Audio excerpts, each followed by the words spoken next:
All right, so 5.3 is on writing chemical equations. Writing chemical equations. Remember to put this header across the top. 5.3 writing equations. This is page 3. So today, yesterday we learned kind of the parts of the equation. So today we're just going to learn how to write them. So hopefully it shouldn't be too tough because we should just be able to keep kind of rolling from here.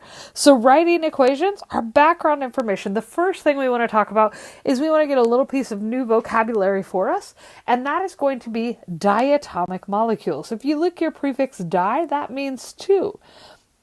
So we have two atoms of the same element. All right, two atoms of the same element.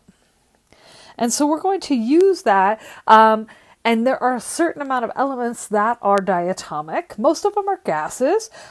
We have a little mnemonic device to kind of remember it. I say Hofsprinkle, which includes hydrogen, oxygen, fluorine, bromine, iodine, nitrogen, and chlorine.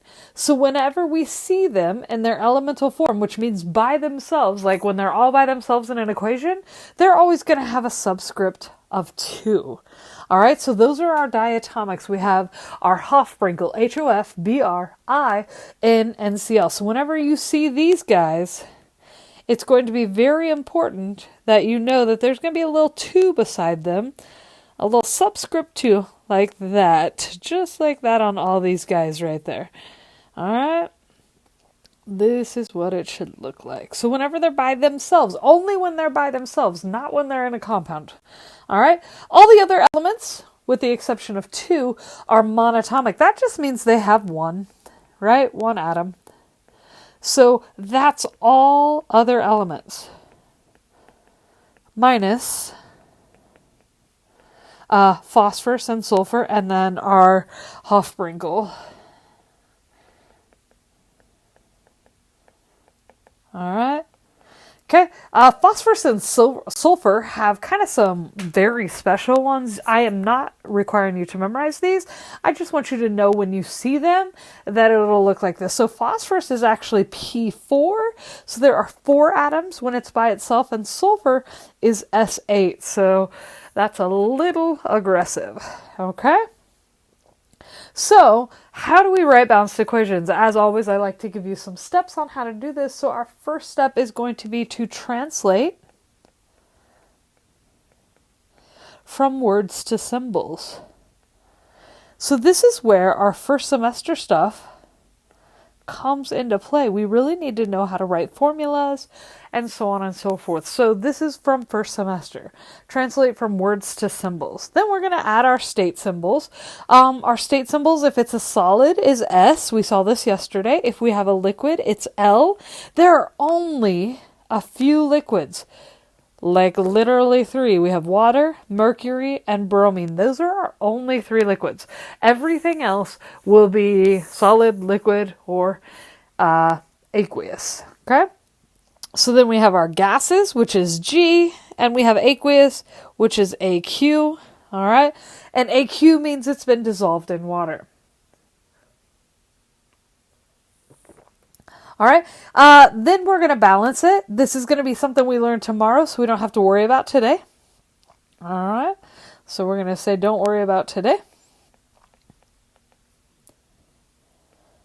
And then the last thing we want to do is we want to go back and check, all right? If you have trouble balancing, that probably means you forgot an element somewhere, so we'll get back to that. We'll learn that tomorrow. So here we go. Let's look at some examples. You'll need your periodic table. If you don't have that handy, hit pause and grab that and come on back. So here we go. Here we have a reaction right here. Solid zinc sulfide burns in oxygen to form zinc oxide and sulfur dioxide.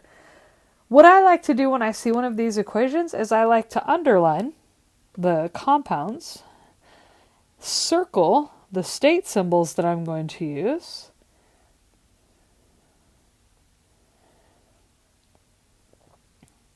and then the other thing I like to do is I kind of like to add in what my symbols are going to be. Burns in means like plus. To form means that arrow.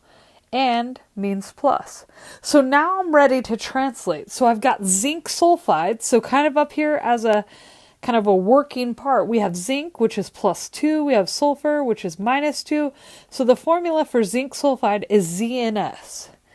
burns in, which means plus, oxygen, right? Up here we've got oxygen, but then we know, oh, look at oxygen. It is one of our diatomics, so instead of just O, we're going to put O2 to form arrow. All right, we're going to form zinc oxide, so kind of doing our work up here. Zinc is +2, oxide is -2, so our formula is just ZnO, and sulfur dioxide, SO2, right? Because sulfur dioxide. All right, so our next step says to go back in and put our state symbols. This was a solid. Boop. All right, now, there wasn't anything on oxygen. How do I know? Well, what we're going to do is we know that oxygen in its natural state is a gas.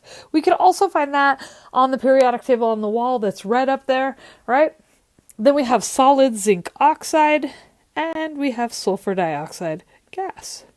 And there we have it. That's us translating from words to symbols. Fairly simple. All right, let's try this next one. Propane is something that you may use in your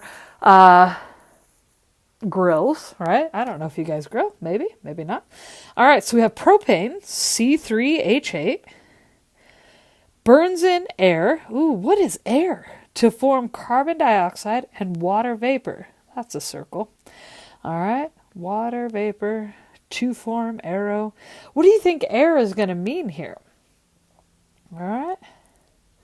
That's going to be oxygen. Anytime we burn something, it's going to be O2. So we're going to say plus O2. And then we get carbon dioxide, CO2, plus water, H2O. All right, now we've got some symbols here. We've got water vapor. That's kind of the only one we've gotten, all right? Carbon dioxide, though, when I expel carbon dioxide, what is that? That's a gas. Okay, oxygen, just like last time, is going to be a gas. What about propane? What do you think that is? Solid, liquid, gas? You're right, it is a gas. And we have learned how to write chemical equations. See you next time.